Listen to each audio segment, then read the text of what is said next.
Tanong, anong klaseng kapabayaan ba pwedeng panagutin ang isang doktor o isang medical professional?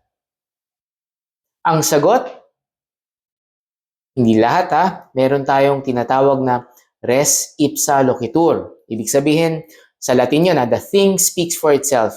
Hindi lahat ng mga aspeto ng paggagamot na hindi gumaling or hindi umubra yung treatment na binigay ng doktor, magiging liable siya, pwede siyang panagutin. Kailangang malinaw na merong pagkukulang, na merong pagpapabaya ng doktor. Example na lang dito, merong naiwanan na gauze o cotton sa loob ng katawan matapos ang isang operasyon.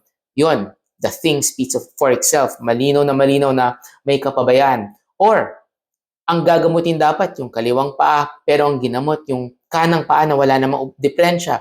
Yun, isa na namang klarong medical negligence yun. Kasi yung mga doktor natin, ginagawa po nila lahat ng kaya nilang gawin sa abot ng kanilang expertise or kakayanan. At syempre, ang medicine po ay hindi eksaktong science. So, hindi po lahat ng resulta ay nangyayari. Hindi po lahat ng results ng gamot or ng treatment na assure po ng doktor. So, best efforts pong nangyari po dito kasi nga po hindi siya exact science. Kailangan po malinaw ang liability para panagutin ang isang doktor.